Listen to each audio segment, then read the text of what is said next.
Bonjour. Dans le cadre des idées pour ton été, un nouveau focus sur la mobilité internationale européenne. Aujourd'hui, dans le cadre de l'atelier Bouger à l'étranger, c'est possible.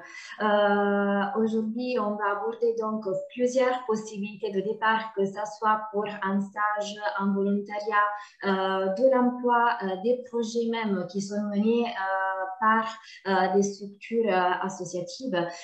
Il y aura même des référents avec nous qui pourront nous expliquer dans les détails les différents types de projets et les différentes modalités de départ. Mais avant de commencer à voir dans les détails les projets, tout en considérant qu'il y ait la situation sanitaire dans laquelle on se retrouve, c'est bien de faire un petit rappel de quels sont les critères et les règles pour partir à l'étranger. Donc déjà, bonne nouvelle à savoir qu'à partir de janvier 2021, les frontières de l'Union européenne et de l'espace Schengen sont ouvertes et il y a toujours certaines conditions à respecter, que ce soit pour les Français qui voyagent à l'étranger que pour les étrangers qui arrivent en France. À savoir que la sortie de la France à destination d'un autre pays extérieur à l'espace européen ou même dans un territoire d'outre-mer est encore interdite, sauf des motifs impérieux.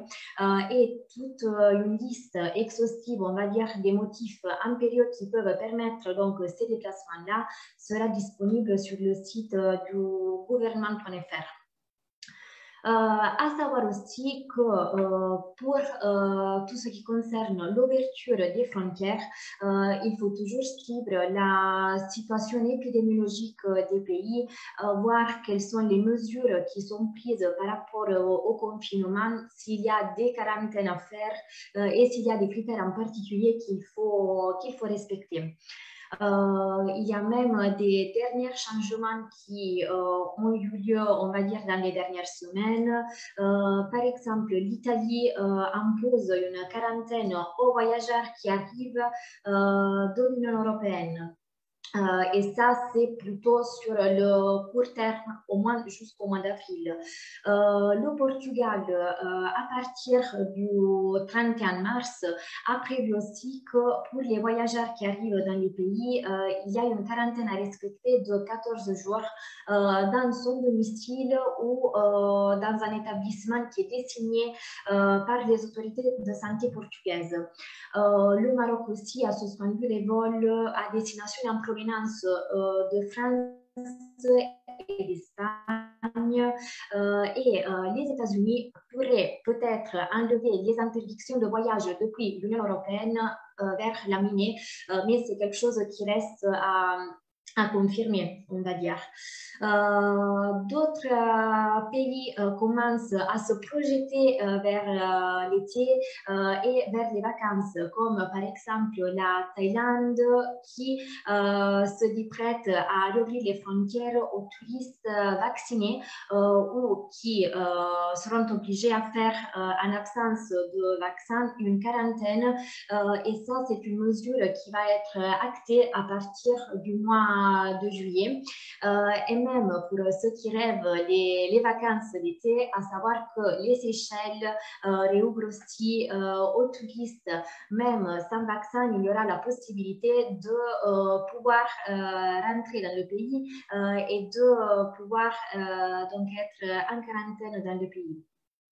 Quels sont les sites de référence pour avoir tous les détails sur quelles sont les modalités d'entrée dans un pays et quelles sont les mesures qu'il faut respecter chaque fois qu'on décide d'aller à l'étranger. Honora.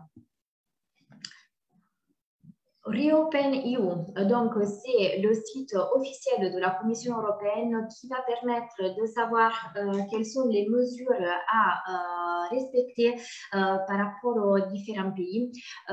Et ensuite, autre site à tenir en compte, ça va être le site de France Diplomatie, où on aura la possibilité de nous identifier dans je pars à l'étranger et je vis à l'étranger et donc voir quelles sont les mesures qu'il faut respecter pour pouvoir se déplacer du territoire français.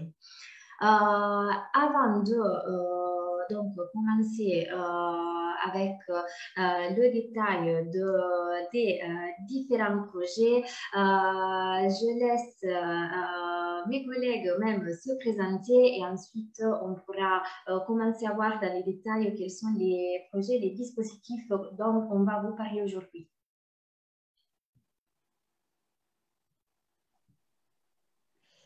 Donc, bonjour à tous, Alicia Bechet d'Infogène Nouvelle-Aquitaine sur le site de Limoges en charge de la mobilité internationale. Bonjour à tous, moi c'est Annalisa Lettieri, animatrice coordinatrice Europe Internationale sur le site de Poitiers d'Infogène Nouvelle-Aquitaine. Et si Lucie est d'accord, je vais rentrer dans le vif du sujet et commencer à vous parler d'un premier dispositif, d'une première possibilité pour partir à l'étranger cet été, qui rentre plutôt dans la catégorie du volontariat. Donc, je voudrais vous parler du volontariat Corps européen de solidarité, qui est un dispositif financé par l'Union européenne et qui permet aux jeunes de 18 à 30 ans de partir en tant que volontaire à l'étranger, principalement dans une association. Et comme destination, c'est principalement les pays de l'Union européenne, mais il y a aussi des pays d'Europe qui adhèrent à ce programme européen, ainsi que d'autres pays partenaires voisins, c'est-à-dire voisins au continent européen, donc comme le nord de l'Afrique, l'ouest de l'Asie. Il s'agit d'une mobilité qui est fortement encadrée. C'est un peu aussi une mobilité idéale pour les jeunes qui ne sont jamais partis tout seuls, parce que le jeune a le soutien d'une structure d'envoi dans son pays d'origine et le soutien d'une structure d'accueil dans le pays étranger. On va dire, pour ce qui concerne aussi un soutien économique, ce dispositif il est très bien encadré parce que le jeune bénéficie d'une contribution à son transport international aller-retour, d'un logement qui est fourni. Ça peut être en colocation avec d'autres volontaires ou un studio, encore en résidence universitaire. De l'argent de poche, d'un peu d'argent pour la nourriture, d'une contribution du financement des transports locaux si nécessaire pour prendre un moyen de transport pour aller de son lieu d'hébergement au lieu de l'activité, d'une assurance complémentaire santé, responsabilité civile, rapatriement et enfin d'un soutien linguistique. Donc, dans la plupart des cas, il s'agit d'un cours en ligne, mais selon les possibilités de la structure d'accueil, ils peuvent avoir aussi des cours avec des profs bénévoles ou même dans des écoles de langue. Pour ce qui concerne la durée de ce dispositif, il y a des projets qu'on considère, qu'on détermine comme court terme, c'est-à-dire des projets qui vont de 2 semaines jusqu'à 2 mois, qui pourraient être l'idéal pour vous cet été. Et aussi les projets long terme qui vont de 2 mois jusqu'à 12 mois. Il est possible d'effectuer une seule fois dans sa vie un projet long terme qui peut être précédé par un projet court terme, juste pour essayer et tester et voir si ce dispositif est adapté à vous. Donc, comment il faut faire pour partir avec ce volontariat, ben, tout d'abord, il faut s'inscrire sur le site du Corps européen de solidarité. Je vais essayer de partager mon écran pour vous montrer le site. Donc, normalement, vous devrez le voir. Vous avez là la entrée jeune. Il faut s'inscrire, il faut rentrer des informations concernant son propre profil et sa motivation pour partir dans le cadre de ce volontariat. Et il y a aussi la possibilité de joindre des documents, donc notamment un CV qui devrait être en anglais ou dans la langue du pays dans lequel vous recherchez une offre de volontariat, si vous maîtrisez la langue du pays. Ensuite, vous aurez accès aux offres. Par exemple, on peut aller regarder cette offre pour la Roumanie. Donc, vous trouverez pour chaque offre le descriptif de l'activité, les modalités d'hébergement, de restauration et de transport, les formations que vous pourriez suivre pendant l'activité et le profil du participant recherché, ainsi que les informations sur la durée du projet. Donc là, il s'agit d'un projet long terme, lieu de l'activité, de la nationalité des participants recherchés, des thèmes de l'activité et bien sûr du délai de dépôt de candidature. Donc, pour pouvoir postuler, il faut tout simplement, une fois que vous êtes inscrit, cliquer sur « Postuler » et l'organisme va recevoir une notification qui détermine justement, qui marque votre intérêt. Ensuite, l'organisme pourra aller sur la base de données et visualiser votre profil, votre CV. Et si intéressé, pourra vous contacter pour demander une lettre de motivation ou aussi pour vous proposer directement un entretien. En tout cas, avant de partir, donc même si vous trouvez un projet, un organisme qui vous accueille, il faut passer, comme je disais, par une structure de soutien d'envoi qui pourra vous accompagner dans toutes les démarches administratives avant le départ, comme l'inscription à l'assurance ou les modalités liées au contrat, et vous proposera une formation avant le départ et qui vous accompagnera tout au long de la mobilité et même après. Donc, par exemple, le site de Poitiers, Infogène Nouvelle-Aquitaine, site de Poitiers est une structure de soutien d'envoi. Également, l'Infogène Nouvelle-Aquitaine, site de Limoges. Voilà, ce qui est pour notre structure. Aujourd'hui, nous sommes accompagnés pendant ce Facebook Live par Mathilda, qui est une volontaire européenne. Elle est d'origine allemande. Elle est en train d'effectuer son volontariat CES à l'Infogène Nouvelle-Aquitaine, site de Bordeaux. Donc, je lui laisse la parole pour témoigner un peu de cette expérience, pour nous dire qu'est-ce qu'elle fait dans le concret dans sa structure d'accueil. Bonjour, comme Annalise a dit, je m'appelle Mathilda. J'ai 19 ans, je viens d'Allemagne et je suis en France depuis septembre et je vais rester jusqu'à juillet. Donc moi, je fais mon volontariat à l'Infogène Nouvelle-Aquitaine, site de Bordeaux. Donc je travaille avec Lucia et avec les autres volontaires de Poitiers et de Limoges, j'organise des cafés linguistiques ou des ateliers autour de la langue, autour des langues étrangères ou autour de la mobilité. Sinon, j'interviens régulièrement avec Lucia dans des établissements scolaires. Donc, on explique aux jeunes, aux élèves qu'est-ce que c'est l'Europe, on les donne un peu les informations simples. Oui, par rapport aux crises, beaucoup de mes interventions sont réduites, donc il se passe beaucoup en ligne. Mais grâce à ça, j'ai appris beaucoup à comment communiquer sur les sites internet, donc sur Facebook, sur les réseaux sociaux, d'écrire des articles autour des thématiques qui m'intéressent. Et avec notre service civique, je tourne souvent des vidéos autour des thématiques européennes. Donc ça, c'est vraiment super, même si avant, je n'avais pas du tout d'expérience en tournage de vidéos. Avec ce programme, moi, je trouve que c'est vraiment très, très positif parce que je suis devenue beaucoup plus indépendante. J'ai amélioré mon niveau de langue vraiment.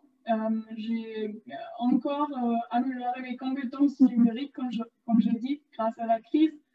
Bien sûr que c'est différent, bien sûr qu'on n'avait pas imaginé que c'était comme ça, mais quand même, cette année, c'est vraiment, c'est super. Je suis très contente d'être ici. J'ai rencontré des personnes du monde entier, ce qui est très, très enrichissant de juste rencontrer d'autres cultures, d'autres langues, d'autres traditions. Ça donne un point de vue totalement différent au monde. Et grâce à les voyages que j'ai pu faire aussi, c'est vraiment une expérience exceptionnelle. Merci Mathilda, merci Annalisa. Donc, pour continuer, toujours dans le cadre des projets pour cet été et même la rentrée, Cassandre de la structure Couleurs du Monde va nous parler du service civique à l'international. Oui, bonjour. Je suis Cassandre. Je travaille à Couleurs du Monde, qui est une association dans la métropole de Bordeaux. On organise des projets dans toute la Nouvelle-Aquitaine.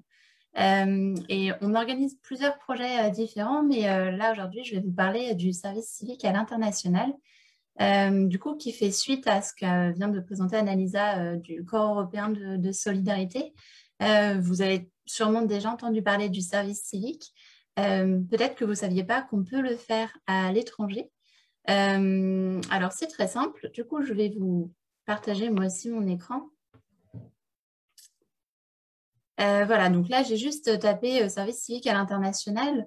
Il y a toute une page spécifique sur le site du service civique qui va répondre à plein de questions. Je vais essayer de répondre à quelques-unes déjà aujourd'hui, mais voilà. Donc, assez détaillé avec quand même pas mal de réponses sur ce qui pourrait vous intéresser. Mais je vais vous montrer tout de suite comment trouver une mission à l'international. Donc, c'est la petite maison pour aller sur la page d'accueil. Et là, vous voyez, rechercher une mission. Donc, en fait, il suffit de choisir ici en France ou à l'étranger. Donc, là, on veut aller à l'étranger. On ne peut pas choisir le pays là tout de suite, mais on peut mettre un mot-clé. Donc, par exemple, on peut mettre Maroc. Et voilà. Alors, en ce moment, comme on n'a pas dit Lucia tout à l'heure, c'est un peu plus compliqué forcément d'aller à l'étranger, mais il y a quand même des missions qui sont disponibles. Surtout qu'à Couleurs du Monde, le programme de service civique qu'on organise, il commence en novembre. Donc, on croise vraiment les doigts pour que la mobilité soit possible en novembre. Mais vous voyez donc là plusieurs missions sur différentes thématiques. D'ailleurs, vous pouvez chercher, je ne l'ai pas fait, mais par domaine d'action en fonction de ce qui vous intéresse. Et voilà, donc vous pouvez ensuite cliquer sur, par exemple, cette mission. Et là aussi, on vous propose d'en apprendre un petit peu plus sur la mission, les dates clés, et ensuite toutes les infos pour pouvoir candidater. Pour candidater une mission de service civique, c'est bien d'avoir un CV quand même si ce n'est pas un emploi, mais pour que quand même les structures en apprennent un petit peu plus sur vous. Et puis, un petit texte pour expliquer pourquoi vous avez envie de faire cette mission. Ce n'est pas forcément une vraie lettre de motivation comme pour un emploi, mais quand même, voilà, un petit texte qui dit voilà, ce qui vous intéresse dedans, ce que vous avez envie de faire. Voilà. Donc, il y a quand même des missions disponibles, surtout en Europe. Enfin, ça dépend des pays en Europe, mais il y en a quelques-unes. C'est pas, comme disait Lucia, c'est pas un projet vraiment pour cet été, mais c'est un projet que vous pouvez cet été et réfléchir cet été pour la rentrée à partir de septembre. Un petit mot sur le service civique au niveau des conditions. Donc, il y a plus de pays que pour le Corps européen de solidarité puisque c'est partout dans le monde.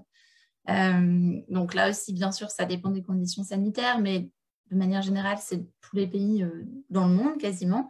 Tous les pays qui sont ouverts, où il n'y a pas, voilà, pas qui sont suffisamment sécurisés pour pouvoir faire des missions. Au niveau de l'âge, donc c'est de 16 à 25 ans. Donc même si vous êtes mineur, il y a des missions qui sont ouvertes. Les missions durent de 6 à 12 mois. Donc là aussi, si vous vous sentez de partir 12 mois, ça peut être, voilà, mais un an, c'est quand même déjà une vraie expérience. Donc si vous n'êtes pas encore trop sûr, peut-être que 6 mois, ça peut suffire. Et donc, vous allez voir, voilà, vous cliquez sur une mission et la structure d'accueil va aussi se présenter. Donc voilà, ça va être l'occasion pour vous de découvrir un nouvel environnement professionnel, de découvrir, voilà, une structure d'accueil. Ce sont que des associations ou des structures dans le public. Il n'y a pas d'entreprise, puisque le principe du service civique, c'est donc de faire une mission pour la collectivité, pour l'intérêt public. Et donc, ce n'est pas des entreprises, hein, mais bien des associations qui œuvrent dans l'intérêt général. L'indemnité, elle est divisée en deux.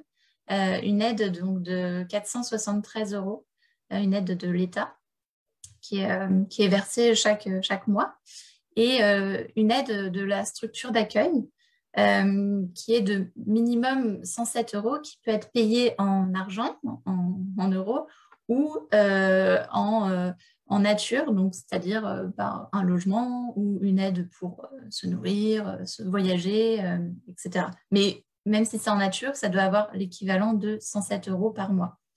Ce qui nous fait un minimum par mois de 580 €.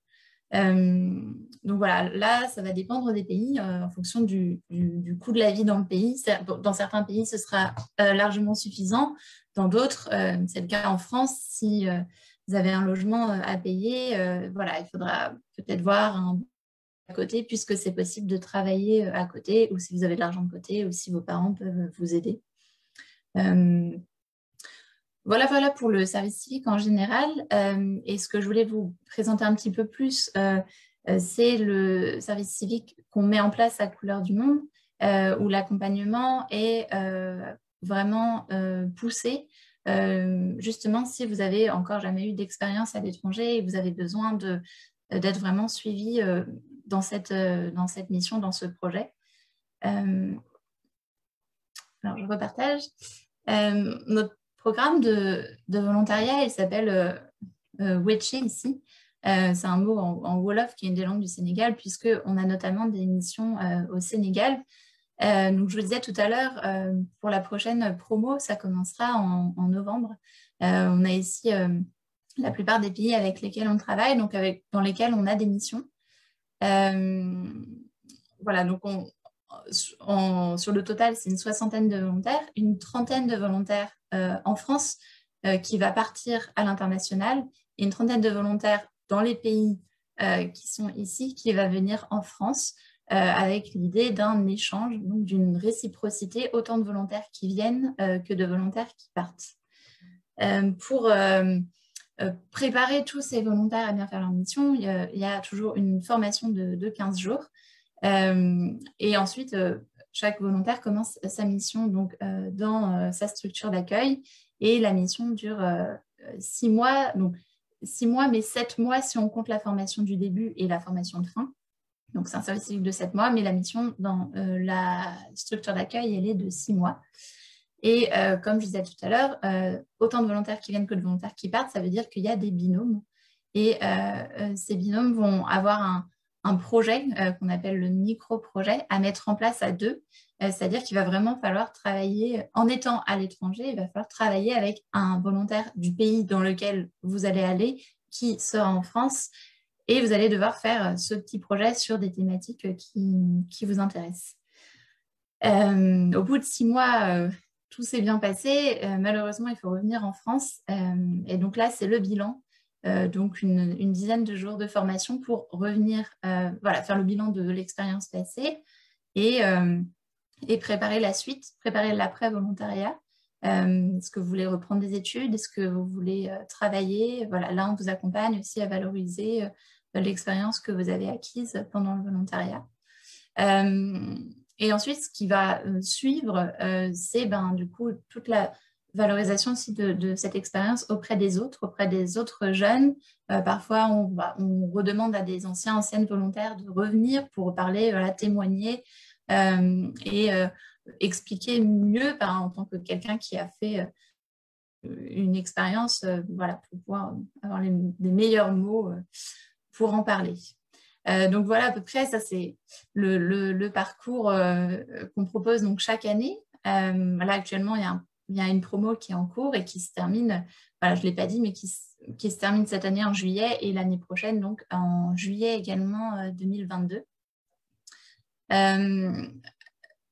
Je ne vais pas tout décrire, mais ce qui est à retenir, je pense, c'est vraiment le côté collectif de cette soixantaine de volontaires qui va être formés ensemble et qui va rester en contact ensuite. Je dis promo, mais il y a vraiment l'idée d'un groupe qui est soudé, donc un groupe avec une bonne dizaine de nationalités. Donc, vraiment une expérience, voilà, découvrir plein de cultures, plein de manières de vivre et de l'interculturalité, donc cette idée de découvrir notre culture qui va être encore plus forte dans le travail avec le binôme d'un autre pays. Parce que voilà, faire un projet avec quelqu'un d'une culture différente, c'est pas toujours facile, mais ça apporte beaucoup. Donc c'est un challenge qui est très enrichissant.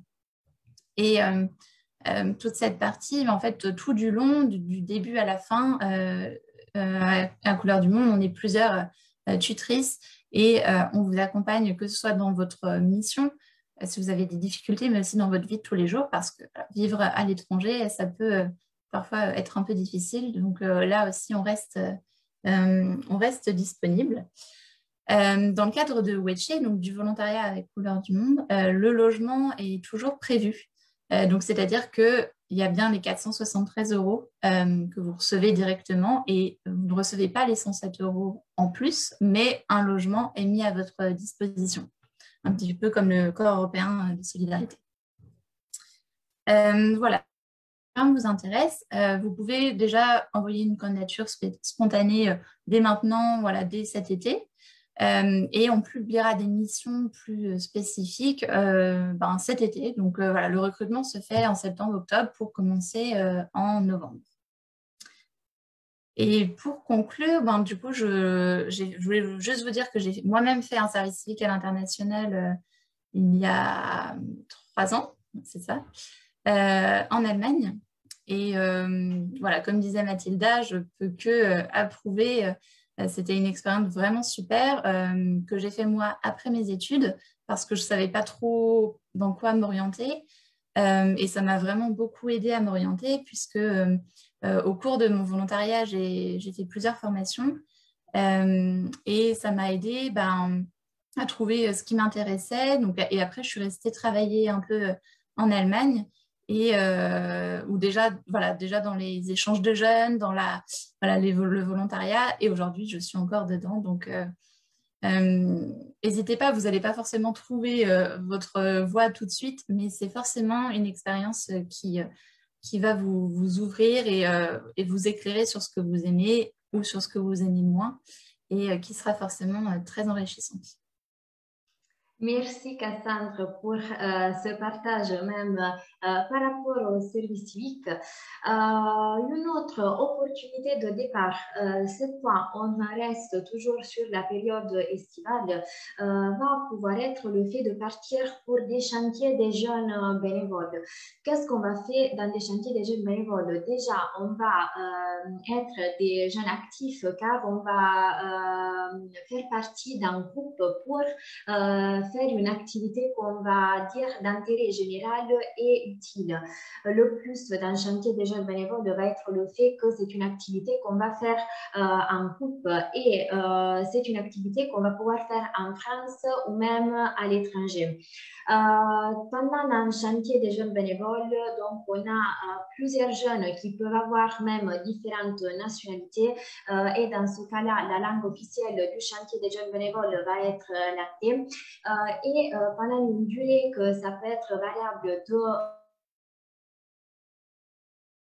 5 jours jusqu'à 3 semaines au maximum. Les jeunes travaillent autour d'un projet commun. Que ça peut être un lien avec la nature et l'environnement, la restauration des bâtiments historiques. On a même des structures en Nouvelle-Aquitaine qui peuvent proposer des chantiers des jeunes bénévoles. En particulier, on fera référence aux structures telles que Concordia Aquitaine et la Maison des Bactères, que vous pouvez même retrouver sur les stands virtuels sur le Meeting Lab aujourd'hui pour consulter quelles sont les différentes offres qu'ils proposent. Sur le site de Concordia Aquitaine, vous allez pouvoir retrouver quelles sont les sélections des chantiers internationaux en France. Même chose pour le choix des chantiers et les destinations, il faut tenir toujours compte des restrictions sanitaires. Et de même, on aura la liste des chantiers possibles sur le site de la Maison des Bactères.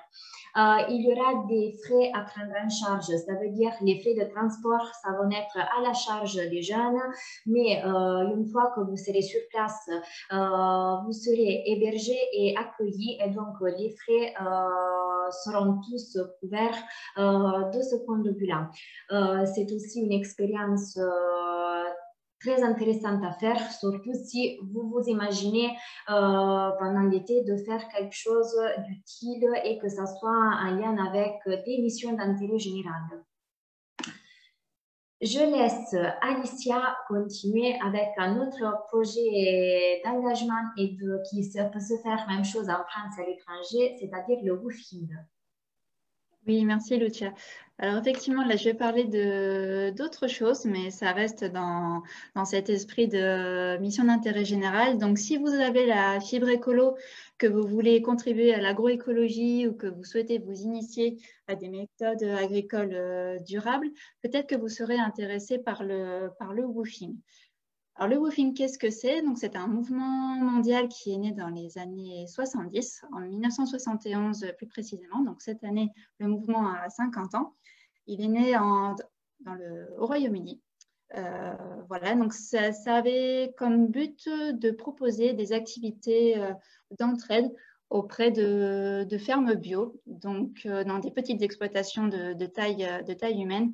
En d'autres termes, le woofing, c'est faire du bénévolat dans des fermes bio dans près de 130 pays dans le monde. Donc, vous prêtez main forte, en gros, à des agriculteurs durant quelques semaines, voire plusieurs mois, voire même quelques jours, ça va dépendre des missions. Donc, comment faire du woofing? Donc, je vais vous partager mon écran. Il suffit de vous rendre sur le site du mouvement mondial WOOF, que vous voyez à l'écran. Donc, le but, en fait, vous choisissez le pays qui vous intéresse. Donc, on peut très bien faire du woofing en France, hein, ça, il n'y a pas de souci. Donc, d'ailleurs, si je clique sur la France, ça me renvoie vers la Fédération nationale du woofing. Donc, chaque pays a sa fédération nationale où vous devez adhérer pour pouvoir avoir accès au contact des agriculteurs. Donc là, pour la France, par exemple, il y a une petite adhésion d'un an à avoir. Donc là, c'est à hauteur de 25 € par an. Mais en adhérant au mouvement, vous aurez le contact de tous les agriculteurs et agricultrices qui participent au woofing. Concrètement, comment ça se passe? Donc, ça reste du bénévolat. Vous proposez vos services en contrepartie du gîte et du couvert. Donc, vous êtes au sein de la famille pour pouvoir participer aux activités agricoles et vous êtes nourri, logé en contrepartie. Voilà, donc en vue de l'été, en général, on préconise à peu près un mois de préparation. Là, l'été arrivant, ça reste quand même une période assez chargée. On conseille à peu près 3 mois de préparation pour pouvoir contacter au fur et à mesure les hôtes pour qu'ils puissent vous accueillir. C'est à partir de 18 ans. Après, il n'y a pas de limite d'âge. Donc, ça reste une opportunité estivale et d'une mission d'intérêt général auprès des agriculteurs qui font du bio. Merci Alicia. Et là, une autre façon pour partir et s'engager à l'étranger, ça va être même le fait de partir dans le cadre d'un emploi, d'un job. Et c'est Annalisa qui va nous en parler. Oui, effectivement. Si vous avez plus d'envie de partir à l'étranger de façon autonome, donc de vous débrouiller un peu tout seul, vous pouvez bien sûr trouver un job à l'étranger. Alors là, à nouveau, je vais partager mon écran. Sur notre site Infogène, là, c'est celui de Poitiers, mais c'est à peu près la même structure en fait sur les sites de Limoges et de Bordeaux. Vous avez dans la partie Europe internationale les différentes possibilités pour partir à l'étranger. Il y a bien sûr la partie travailler et en particulier un job, donc plutôt un emploi courte durée. Donc, il y a des sites de recherche de jobs saisonniers qui bien s'adaptent à la période estivale. Ce sont des sites fiables que vous pouvez consulter tranquillement. Si par contre vous souhaitez vous appuyer à des organismes qui vous proposent eux-mêmes des jobs, ce qu'on appelle les organismes job clés à main, il y a bien sûr cette possibilité aussi. Normalement, ce sont des organismes qui vous proposent des jobs, aussi un hébergement, un paquet en fait, job hébergement et des fois un cours de langue aussi. Bien sûr, l'avantage, c'est qu'ils vous trouvent déjà le job, donc vous n'avez pas à faire les recherches. Par contre, cet accompagnement, c'est payant. Donc, il faut être prêt à consacrer un petit budget à ce fin. Donc là aussi, sur notre site, vous trouverez une liste d'organismes fiables qui pourront vous accompagner dans cette recherche. Et également sur notre site, vous trouverez dans la partie ressources contacts des guides, donc principalement un guide qui s'appelle Destination Europe et plus loin, avec différentes pistes pour partir à l'étranger aussi, donc pour la partie job emploi. Et également une brochure Eurodesk. Donc, Eurodesk, c'est un organisme au niveau européen qui fait de la promotion de la mobilité internationale auprès des jeunes. Et sur cette brochure, vous trouverez des pistes, justement, des sites internet, des conseils pour pouvoir partir pour un job à l'étranger en toute sérénité. Et également, une autre brochure, toujours Eurodesk, pour rédiger votre CV en anglais. Voilà, un petit coup de pouce pour la rédaction de votre CV. Toujours dans le cadre, on va dire, emploi, même si ce n'est pas vraiment une rémunération que vous allez recevoir, il y a aussi la possibilité de partir pendant la période estivale, mais aussi plus longtemps pendant l'année, un séjour au pair. Donc, tout d'abord, on parle de au pair, donc ce n'est pas un dispositif réservé qu'aux filles, il y a aussi les garçons qui peuvent y prétendre. Il s'agit d'être accueilli dans une famille, de s'occuper des enfants de cette famille et d'aider un peu dans les tâches ménagères. En contrepartie, le jeune est nourri, logé et reçoit un peu d'argent de poche. C'est pour ça que je vous disais, ce n'est pas tout à fait un vrai travail parce qu'il y a plutôt comme une indemnité argent de poche qui est donnée en termes de rémunération. Il s'agit quand même d'une activité temps plein, dont vous serez occupé pas mal d'heures par semaine, en plus de certains week-ends, moins de week-ends dans le mois, généralement. Pour la partie, pour la saison d'été, il y a des missions qui peuvent être proposées sur 2-3 mois. Donc, normalement, c'est juin, juillet, août ou septembre, c'est surtout de ces 4 mois que j'ai selon les vacances d'été, les vacances scolaires des pays dans lesquels vous voulez aller. Et sinon, pour un séjour au pair pendant l'année scolaire, ça va être normalement d'une durée de 6 mois minimum, voire plus. Donc, pour trouver une famille d'accueil, il y a 2 façons. Il y a des sites de recherche autonomes. Donc, vous allez directement sur ces sites, vous prenez contact avec les familles, vous échangez, vous accordez. Et c'est vous-même qui allez faire toutes les démarches, que ce soit au niveau administratif et autres. Généralement, le transport international est à la charge du jeune, sauf si la famille vous propose de donner une contribution, de le payer pour vous.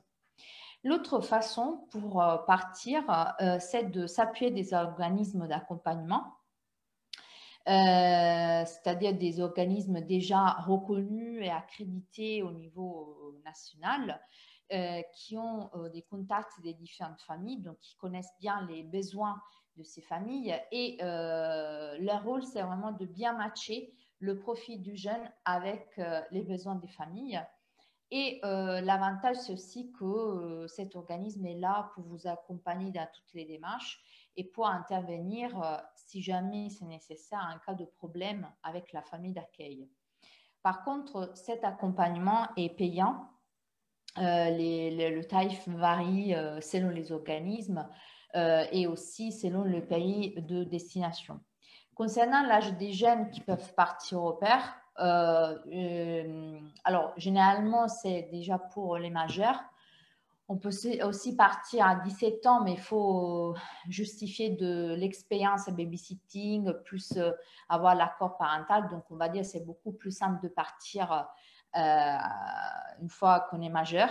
Et selon les destinations, ça peut arriver jusqu'à 29-30 ans. Donc, il faut voir selon les différents pays. Voilà, en gros... Voilà le dispositif en soi. Vous trouverez plus d'enseignements également sur nos sites internet et sur notre guide. Merci Annalisa. Pour continuer dans le cadre des projets qui peuvent se faire au niveau européen, on parle même de quels sont les projets prévus par l'Office franco-allemand pour la jeunesse, que c'est une structure associative qui mire à promouvoir en fait les relations entre les deux pays. Et aujourd'hui, on a avec nous Jérémy Rossignol qui va nous présenter différents types de projets de départ soutenus par l'OFAGE. Oui, bonjour à toutes et tous. Merci de cette invitation. Je suis ravi de vous retrouver en ligne et je salue tout particulièrement les jeunes d'Aquitaine, dont je suis aussi originaire. Donc, très heureux d'avoir été invité à l'initiative de Info Jeune de Bordeaux. Je salue aussi Cassandre de Bouc, d'ailleurs, qui a fait son volontariat franco-allemand à l'OFAGE, justement. Donc, ça fait le lien. Et je vais partager mon écran pour rapidement revenir sur quelques dispositifs qui pourraient être intéressants en vue d'une prochaine mobilité en Allemagne. On espère, si elles sont possibles au regard du contexte, et plutôt donc à l'été, voire à la rentrée éventuellement, si on prolonge un peu.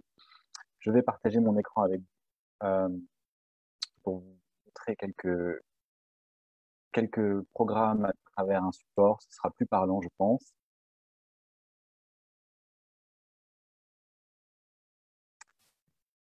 Voilà, j'espère que vous pouvez voir. Donc, je voulais avant tout vous présenter donc des programmes de mobilité individuelle qui pourraient être intéressants pour des projets vers l'Allemagne à partir de cet été. Je vais donc attirer d'abord votre attention sur un programme en lien avec la ville jumelée qui s'appelle Job dans la ville jumelée et qui permet des programmes, des mobilités plutôt de petite ampleur pour des séjours professionnels jusqu'à 4 semaines dans le pays partenaire, donc en Allemagne. Donc c'est une bourse en fait qui est attribuée aux jeunes qui souhaitent réaliser un un séjour professionnel dans une structure en Allemagne, dans la région jumelée. Ça peut être un job dans une entreprise, une institution ou une administration. On est assez ouvert là-dessus. La seule condition, c'est que ce soit dans la ville ou la région qui est jumelée avec le pays de départ. Donc, c'est un programme assez intéressant parce que voilà, ça permet de faire des mobilités plutôt de courte durée si jamais vous n'avez pas envie de faire un stage ou partir dans une mobilité trop longue dans le pays, donc jusqu'à 4 semaines.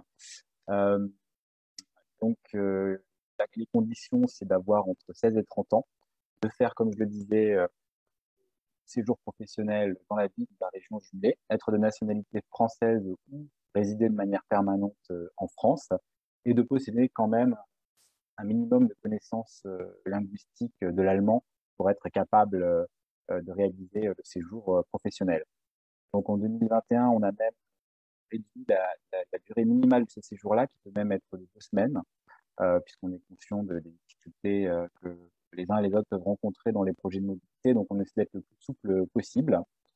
Et concernant modalité d'attribution, donc les demandes peuvent être formulées 2 semaines avant le début du séjour, demande de bourse. Donc, on est très, très flexible pour essayer de faire face à la situation actuelle qui est quand même assez incertaine.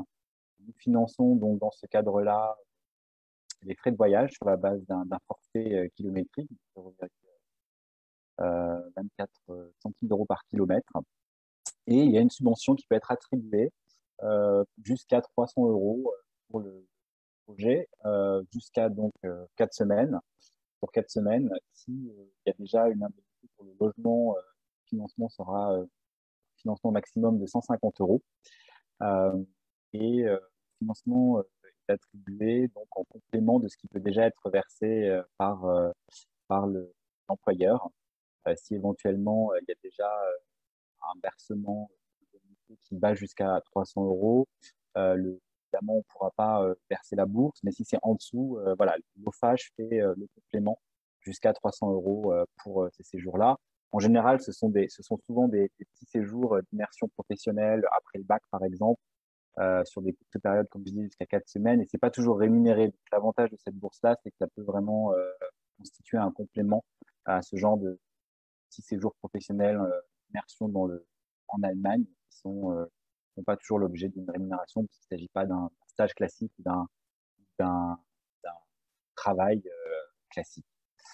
Donc c'est un bon dispositif d'appui, et vous pouvez donc trouver plus d'informations sur notre site internet à ce sujet-là. En tout cas, c'est vraiment un dispositif pour amorcer une première mobilité sans forcément qu'elle soit trop longue.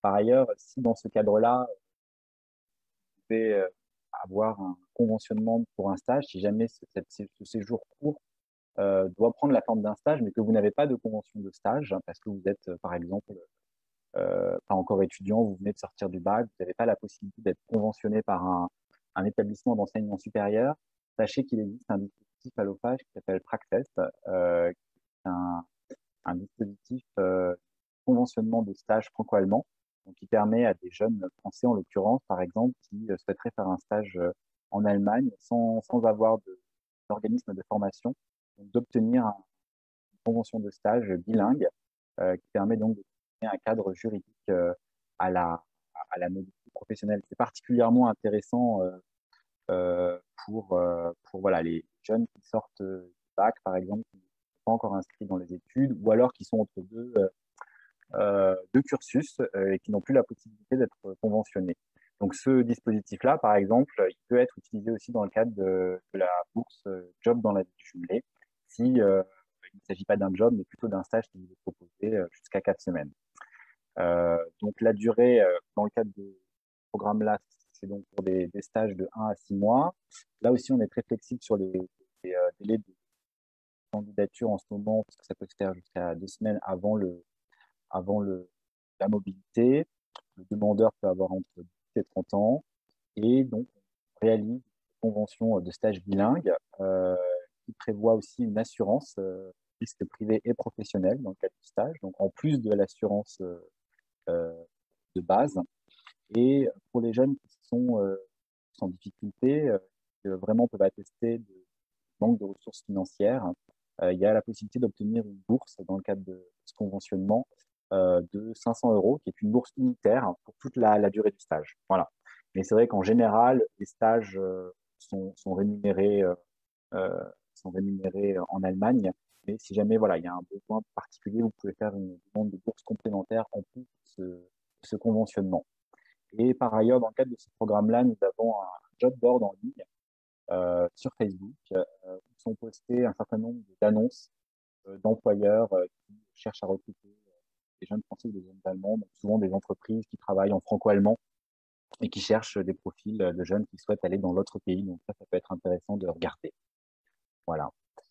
Par ailleurs, si vous êtes déjà dans le cadre des études et que vous souhaitez faire un stage classique inscrit dans le cadre de votre cursus universitaire, sachez que nous attribuons des bourses pour des stages d'une durée 4 à 3 mois. Alors le stage peut aller au-delà de 3 mois, mais en tout cas la bourse qui sera attribuée par l'OFAGE ne tiendra le stage que pour un maximum de 3 mois. Et donc cette bourse-là, une hauteur de 300 € par mois maximum, mais elle est cumulable en fait avec les bourses que l'on peut obtenir dans le cadre d'Erasmus par exemple, dans une limite de 1 000 € par mois. Donc ça peut être intéressant parce que ça donne un coup de pouce à votre mobilité, en plus d'autres dispositifs qui vous soutiendraient dans ce cadre-là. En revanche, elle n'est pas cumulable avec d'autres financements de structures franco-allemandes comme l'Université franco-allemande ou le CIRA. Voilà. Et là aussi, le demande en ce moment est très court, 2 semaines avant minimum, et c'est l'établissement dans lequel vous êtes inscrit qui doit faire la demande de bourse. Voilà. Donc ça, c'est un dispositif qui est intéressant et qui peut se cumuler avec d'autres financements. Donc voilà, un petit coup de pouce pour les projets de stage vers l'Allemagne, qui va être aussi cet été. Et enfin, je vais rapidement évoquer le volontariat franco-allemand. Donc on a déjà présenté le principe du service civique à l'étranger. Donc, sachez qu'à l'OFAGE, il existe un dispositif de volontariat spécifiquement vers l'Allemagne, qui une durée de 10 à 12 mois pour des volontariats dans des associations, par exemple dans le domaine culturel, social ou écologique, ou de 10 mois pour des volontariats dans des écoles, des établissements d'enseignement supérieur. Donc, c'est dans le cadre de ce dispositif, par exemple, que Cassandre, qui est intervenu un peu plus tôt, a réalisé un volontariat à l'Office franco-allemand à Berlin. Il s'adresse, ce dispositif, à des jeunes de 18 à 25 ans. Dans le cadre de ce volontariat, nous proposons aussi une assurance sur le même modèle que le programme Praxès. Et il y a une indemnité mensuelle de 580 € maximum, qui comprend une partie du subventionnement, comme ça a été dit, de 100 € qui peut être versé aussi en nature, soit grâce à la mise à disposition d'un logement à prix préférentiel ou en nature. Et l'avantage de ce dispositif de volontariat franco-allemand, c'est qu'il s'inscrit aussi bien dans le dispositif du service civique que du International Air Freiwilligendienst en Allemagne, qui est reconnu par les deux structures. Et par ailleurs, dans le cadre de ce volontariat, l'OFAGE organise tout au long de l'année des temps de formation en collectif qui rassemble tous les volontaires franco-allemands qui participent au programme. C'est un temps d'échange qui permet d'accompagner le volontariat pendant les 10 ou 12 mois. Donc, c'est extrêmement intéressant et c'est ce qui le distingue quelque part du service civique classique en fait. Il y a vraiment une approche un peu plus avancée du point de vue de la pédagogie et de l'accompagnement. Et donc, dans le domaine associatif, les candidatures sont à déposer directement auprès des structures associatives partenaires de l'OFAGE. En revanche, si c'est un volontariat en établissement scolaire ou en établissement universitaire, là, les demandes sont à formuler directement auprès de l'OFAGE. Pour le volontariat universitaire ou scolaire, on demande quand même un niveau A2, B1 quand même, parce que, il y a quand même un contact important dans les établissements d'enseignement supérieur ou les écoles avec le public et les jeunes, donc il faut quand même être en mesure d'interagir dans la langue du pays partenaire. Et les appels à candidature pour le programme du volontariat franco-allemand ont lieu en général à partir du mois de février pour la rentrée d'après, au mois de septembre. Voilà. Vous trouverez aussi plus d'informations évidemment sur notre site internet. Et puis, pour finir, je voulais citer deux outils qui sont intéressants pour préparer la mobilité dans l'autre pays, notamment en Allemagne. On a un outil qui s'appelle Aki, qui est aussi disponible sous forme d'application en ligne et qui permet en fait de faire un bilan de compétences avant et après la mobilité en fait, à partir de 5 compétences clés transversales qu'on appelle les soft skills, qui sont l'ouverture d'esprit, la confiance en soi, le sens des relations interpersonnelles, le sens de la responsabilité et l'adaptation au changement. Et c'est un questionnaire qui est à remplir avant et après la mobilité, également par le tuteur ou la tutrice du stage, qui est gratuit, qui existe dans plusieurs langues, d'ailleurs pas uniquement en allemand, en français, et qui vous permet, voilà, d'une manière ludique, de faire un bilan de compétences, de voir qu'est-ce que vous avez appris dans le cadre de votre mobilité dans un autre pays, en l'occurrence l'Allemagne, et qui propose des résultats de manière assez graphique, qui sont intéressants et qui peuvent être joints d'ailleurs aussi à un CV, par exemple, plus tard, si vous voulez mettre en avant les compétences acquises durant la mobilité en Allemagne. Et puis, nous avons aussi une plateforme qui s'appelle Parcours, qui est une plateforme d'apprentissage pour la formation linguistique et professionnelle, qui permet d'améliorer ses compétences linguistiques et professionnelles en vue d'une mobilité avec différents îlots de formation en fonction des thématiques de la mobilité professionnelle en ligne, avec des tuteurs, des vraies personnes qui sont en ligne sur la plateforme et qui vous aident dans le cadre de différentes activités à préparer la mobilité du point de vue linguistique. Pardon. Enfin, donc ça peut être une plateforme intéressante afin de préparer la mobilité aussi du point de vue linguistique et interculturel, en plus des dispositifs de financement ou de soutien administratif que je vais présenter un peu plus tôt. Voilà pour finir. Donc, n'hésitez pas à aller sur notre site internet pour avoir plus d'informations. Nous avons aussi une rubrique qui s'appelle les petites annonces sur le site de l'OFAGE. Vous trouvez pas mal d'offres de jobs, de stages en lien avec l'Allemagne. Voilà, ça peut être intéressant aussi de regarder, de chercher si vous n'avez pas encore de stage ou de job et que vous cherchez encore une structure. Voilà. Merci Jérémy pour avoir partagé ces programmes soutenus par l'OFAGE. On a parlé de quelles sont les bourses qu'on peut voir dans le cadre d'une mobilité franco-allemande, mais Alicia, est-ce qu'il y a d'autres bourses pour partir en stage et qui sont les bénéficiaires? Oui, tout à fait. Alors du coup, il y a d'autres possibilités de mobilité pour partir là dans les prochains mois. Il existe un dispositif de la région Nouvelle-Aquitaine pour proposer des stages en dehors d'un cursus de formation qui s'appelle Bagage. Peut-être que vous en avez entendu parler. Ça regroupe plusieurs types de dispositifs. Alors, parmi les aides qui existent dans le cadre du dispositif Bagage, il y a notamment des stages pour jeunes demandeurs d'emploi de 18 à 30 ans. Donc, c'est pour des jeunes demandeurs d'emploi domiciliés en Nouvelle-Aquitaine. Donc, c'est vraiment en dehors d'un cursus académique. Ces stages, quelle est la durée de ces stages? C'est soit 3 mois, soit 6 mois. En général, c'est surtout du 3 mois. Ça concerne tous les domaines d'activité et peu importe le diplôme. On est vraiment sur un dispositif où la région, en lien avec Pôle emploi, mais on y reviendra après, propose des stages clés en main.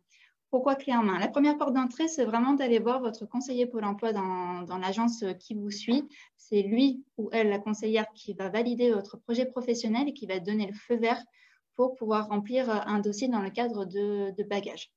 Donc, ça valide le projet professionnel et après, les stages sont trouvés en fonction des vœux que vous aurez faits par un opérateur qui est mandaté par la région Nouvelle-Aquitaine. Et d'ici au départ, il y a tout un suivi qui est fait. Vous assistez à différentes sessions d'information.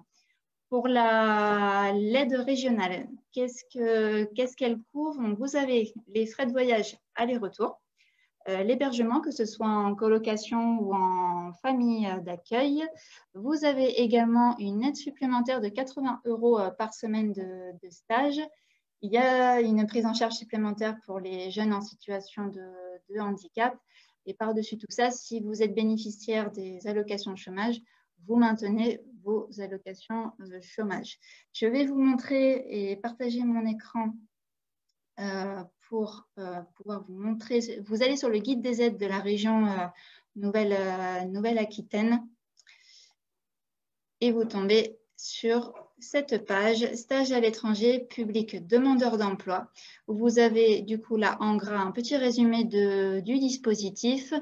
les objectifs, les bénéficiaires. On retrouve bien les jeunes de 18 à 30 ans inscrits en tant que demandeurs d'emploi en région Nouvelle-Aquitaine.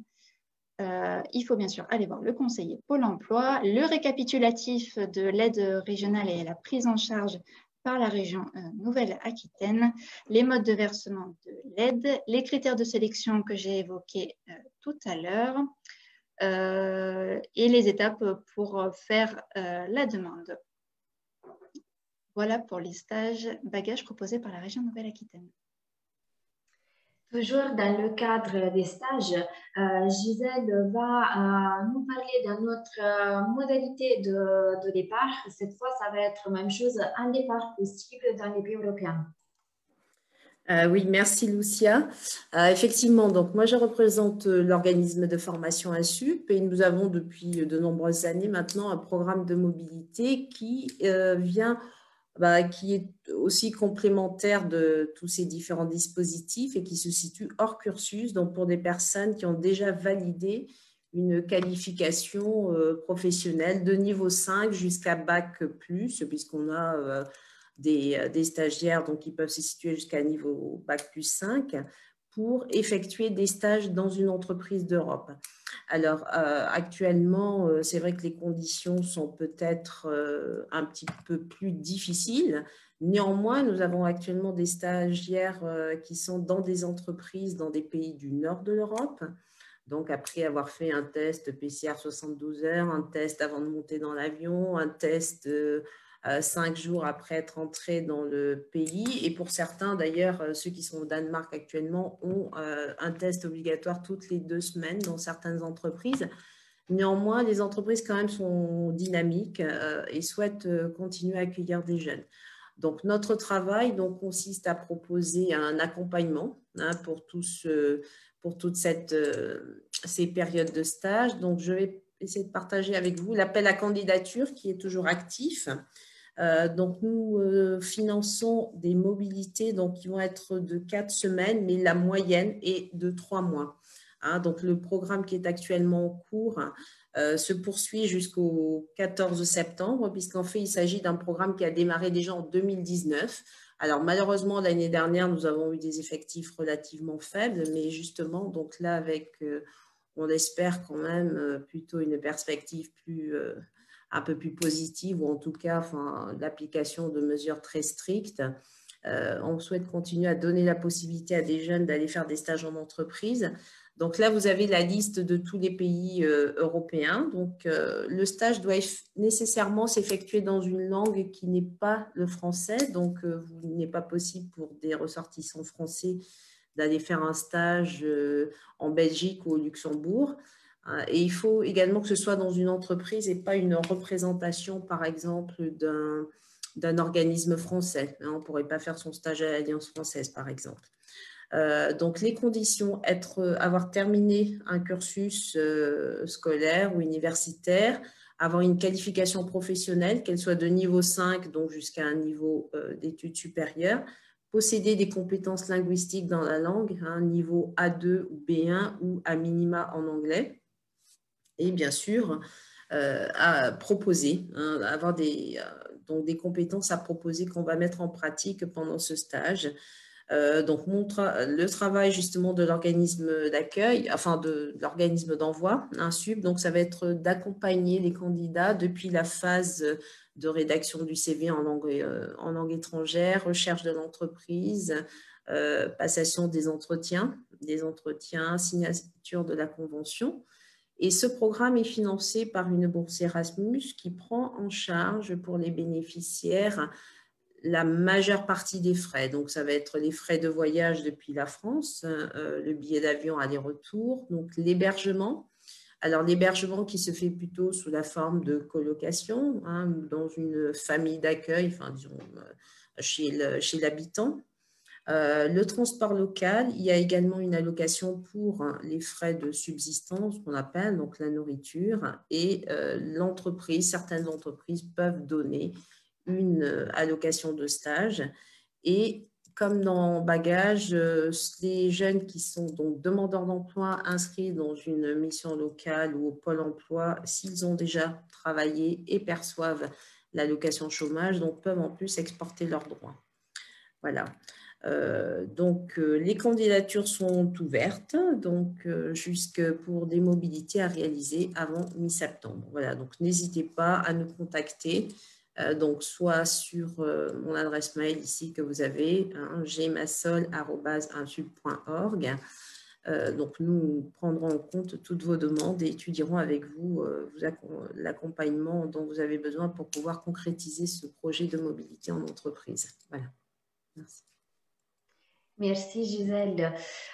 Tous les supports et tout le type de projet qu'on voit aujourd'hui, comme Annalisa a déjà dit, on va les retrouver même dans le guide Destination Europe et plus loin, donc n'hésitez pas à le télécharger par nos sites internet.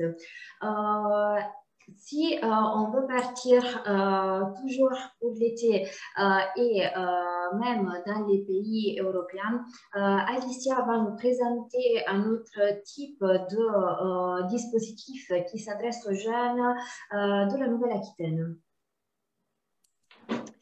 Oui, alors là, on va quitter la partie stage et acquisition de compétences techniques. On va être plus sur un profil vacances. Donc, je vais vous présenter un autre dispositif de la région Nouvelle-Aquitaine. Donc, ce n'est pas bagage, il s'appelle Destination.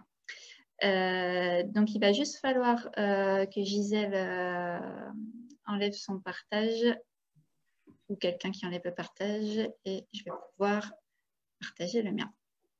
Super, merci. OK. J'espère que vous voyez tout bien. Alors, Destination. Donc, c'est un dispositif de la région Nouvelle-Aquitaine. Je viens de le mentionner. On a notre logo Infogène, c'est juste qu'on est partenaire du dispositif. Il y a plus d'une centaine de structures partenaires dans le cadre de ce dispositif à l'échelle de la Nouvelle-Aquitaine et vous retrouverez l'intégralité des partenaires sur le site de la région Nouvelle-Aquitaine. Donc, Destination, c'est une aide au premier voyage en autonomie. On va dire en vacances. Alors, ce qu'est Destination.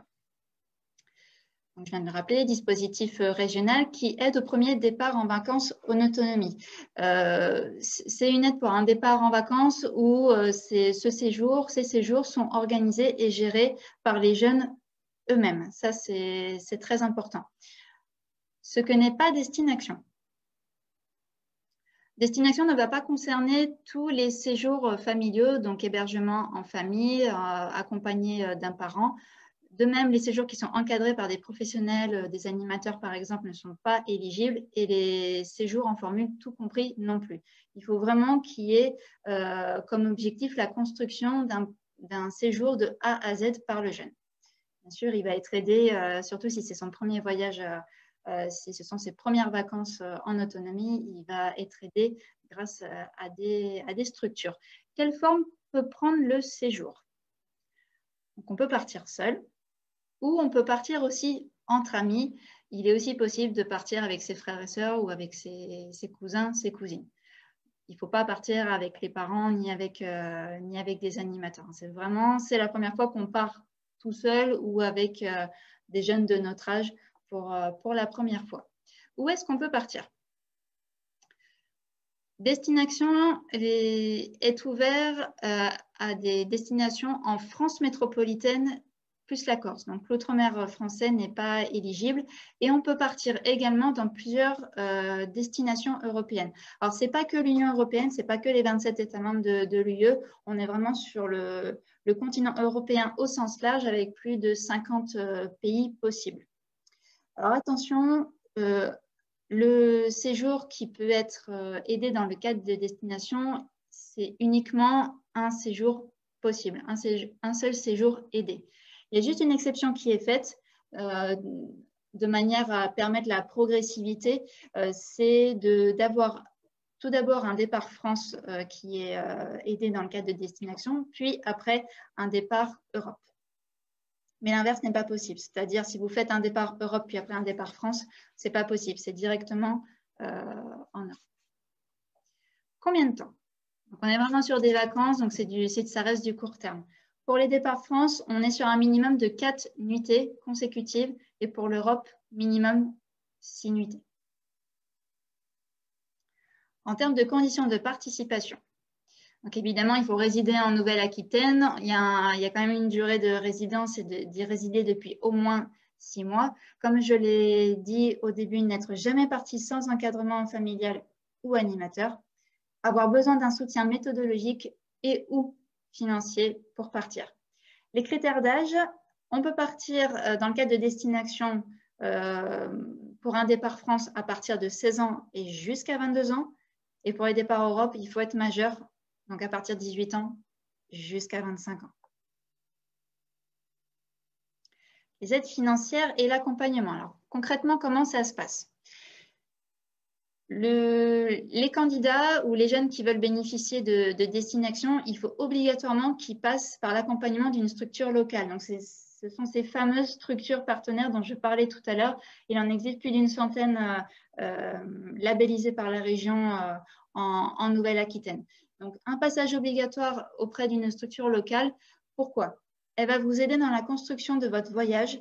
Alors, comme je l'ai marqué dans la diapo, elle ne choisit pas la destination, elle ne choisit pas les activités, elle peut juste orienter un petit peu les jeunes en fonction de leur choix. Mais en aucun cas, elle ne choisit et elle juge le contenu du séjour. Elle peut aider logistiquement aussi les jeunes qui souhaitent partir dans le cadre de ce dispositif, que ce soit un accès à Internet, impression ou scan. Et très important aussi, c'est ce qui rend aussi vraiment obligatoire cet accompagnement, c'est que le dossier est déposé ensemble avec la structure sur la plateforme régionale. Ce qui est très important aussi, c'est que les jeunes sont responsables de leur séjour pendant les vacances. Donc, ce n'est pas la structure qui est responsable des jeunes et des activités qu'ils font. L'aide financière. Parce que Destination, c'est aussi une aide financière en plus de l'accompagnement. Donc, en France, vous pouvez bénéficier de 130 € en chèque vacances et pour l'Europe, 250 € grâce à une carte prépayée. Important aussi à savoir, il y a un cofinancement ou un financement personnel d'au moins 50% à avoir. Donc, en plus de ces aides, il y a dans le pack Destination éventuellement des assurances responsabilité civile et rapatriement, plus un pack découverte avec des guides de conversation pour les départs en Europe. Il y a de la documentation sur les premiers secours et d'autres documentations diverses. Les étapes pour partir assez rapidement. Donc, vous l'avez compris, il faut d'abord trouver une structure partenaire sur le site de la région Nouvelle-Aquitaine. Vous la contactez. Alors, chacun a sa méthode après pour construire le projet avec vous. Vous pouvez très bien solliciter plusieurs rendez-vous en fonction de l'état d'avancement et si vous avez plus ou moins besoin de conseils. Il faut remplir aussi, il y aura un document Word, un dossier Word qui sera après remplir en vue du gros rendez-vous obligatoire et le dépôt de votre dossier sur la plateforme en ligne. Donc, vous déposez ce dossier avec votre référent. Il y aura un petit tas de pièces complémentaires à donner, mais ça, votre référent local vous le dira. Ce qu'il faut savoir aussi, c'est que ce n'est pas uniquement le dépôt d'un dossier sur la plateforme en ligne. Il y a aussi un temps d'échange avec un jury régional, avec des agents de la région Nouvelle-Aquitaine, pour un petit peu en savoir plus sur votre projet, qu'est-ce que vous allez faire. C'est un échange d'à peu près 15-20 minutes et vous savez tout de suite après si votre projet est accepté ou non. Voilà, c'est le point 4. Vous recevez votre pack Destination, l'aide financière, vous partez en vacances, vous vous amusez comme des fous, puis après, vous témoignez de votre séjour, votre témoignage qui pourra être sur la page Facebook Destination. Voilà. Donc, en termes de préparation, essayez de contacter la structure peut-être au moins 2 mois avant quand même, qu'il y a un délai d'instruction de dossier, puis pour recevoir vos chèques vacances et la carte bancaire après. Voilà. Plus d'infos sur le site de la région Nouvelle-Aquitaine, vous tapez destination dans les moteurs de recherche et vous tombez directement sur le site de la région Nouvelle-Aquitaine. Voilà. Si le départ pour des vacances en solo ne vous dit pas encore, il y a une autre opportunité de départ que ça va être à travers les échanges de jeunes.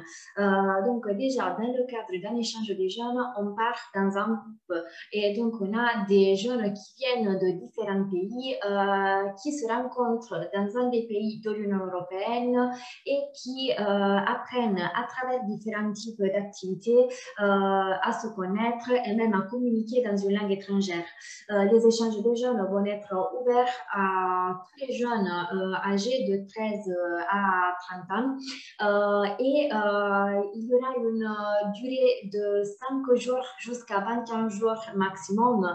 Ça va être un temps fait d'ateliers, d'activités, de débats, de simulations qui sont faites dans une langue étrangère. En gros, la langue que va être, on va dire, utilisée et pour la plupart des échanges, ça va être l'anglais. Et il y aura la possibilité à travers ce type de projet, le fait de s'investir dans différents types de sujets comme la xénophobie, le racisme, la culture, la nature et l'environnement. Donc, il y a plein de projets qui peuvent s'ouvrir même grâce à la participation aux échanges des jeunes. Comment on fait pour retrouver les structures qui proposent les échanges des jeunes? On peut aller sur le portail européen de la jeunesse déjà pour savoir quelles sont les structures que plus à côté de chez nous peuvent proposer ce type de projet, ce type de départ. Et ensuite, n'hésitez pas non plus à aller voir les centres socioculturels dans vos villes parce que dans la plupart des cas, ça va être par le biais de ces structures-là qu'on va pouvoir partir dans le cadre des échanges. Il y aura des frais à prendre en charge pour les jeunes qui souhaitent partir dans le cadre d'un échange, mais comme on a vu pour les autres projets qui rentrent dans les programmes Erasmus+, ça va être un peu des frais forfaitaires, donc plutôt qui vont concerner le voyage, mais ensuite tout va être pris en charge. Et même chose pour les échanges des jeunes, il va être possible de les faire en France et même à l'étranger, tout dans le respect des règles sanitaires. Si vous souhaitez plutôt partir à l'étranger pour faire un stage, on a vu déjà qu'il y avait plusieurs bourses, mais si vous voulez partir même au-delà des frontières des pays européens ou si vous cherchez des pistes pour trouver des familles comme au pair, des jobs à l'étranger, même si vous vous projetez pour au-delà des vacances d'été et sur la période de l'hiver. Une autre piste pour chercher des projets à l'étranger, ça va être passé par le Club Teli. Il s'agit d'une structure, d'un organisme qui, comme Annalisa l'a dit précédemment, ça va être un organisme un peu de job ou stage ou volontariat bénévolat pris en main qui va vous permettre, suite au fait d'adhérer sur la plateforme du Club Teli qui va vous coûter environ une quarantaine d'euros pour toute la durée d'une année, la possibilité d'avoir accès à différentes offres. Donc, dans ce cas-là, il va s'agir d'un type de départ et d'un type de projet que vous allez mener vous en tant que jeune. Et donc, il y aura un accompagnement, on va dire, presque moins poussé comme c'était dans le cadre des projets de volontariat Corps européen de solidarité et service civique. Mais quand même, il y aura une structure associative derrière vous et un organisme qui pourront vous aider au cas où il y aurait des problèmes et au cas où surtout vous auriez des doutes par rapport aux missions et aux différentes activités que vous allez faire une fois que vous arrivez sur place. Sinon, si vous souhaitez plutôt vous perfectionner dans le niveau de langue d'un pays, une autre méthode à utiliser, c'est celle de partir dans le cadre des séjours linguistiques. Séjours linguistiques qu'on peut faire partout, que ce soit en Europe et hors Europe. Et même chose, dans ce cas-là, on va passer par des organismes privés qui vont nous accompagner pour rechercher la destination qui va nous convenir le plus. À savoir que pour partir dans le cadre d'un séjour linguistique, il faudra avoir un petit budget de côté parce que pour les séjours linguistiques, il faut considérer par rapport à la durée et à la destination qu'on a choisie des prix très variables qui vont être modulés même par rapport au fait qu'on souhaite, par exemple, être accueillis dans des familles ou sinon avoir des chambres dans des résidences universitaires ou dans des résidences tout court.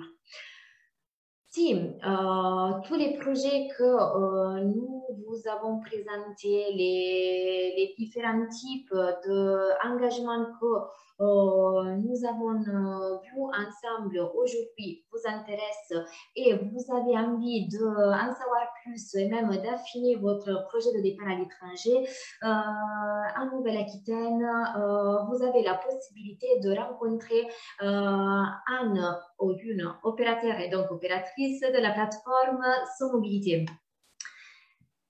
Sur la page somobilité.fr, vous allez pouvoir retrouver l'opérateur le plus près de chez vous. Et comme vous voyez, il y a plus de 40 opérateurs sur toute la Nouvelle-Aquitaine. La particularité de cette plateforme, c'est qu'en fait, vous allez avoir un rendez-vous individuel qui va être porté sur votre projet de mobilité à l'international. Et donc, le conseiller que vous allez rencontrer va vous aiguiller au mieux sur quelles sont les pistes et quels sont les projets qui vont vous correspondre. Donc, n'hésitez pas à prendre un rendez-vous qui va être possible en physique auprès des structures, par téléphone et même par visioconférence. Merci pour avoir suivi notre webinaire. On espère vous avoir donné envie de partir à l'étranger, de vous engager dans des missions d'intérêt général. Et n'hésitez pas à revenir vers nous si vous avez des questions sur les projets possibles. Merci beaucoup. Au revoir.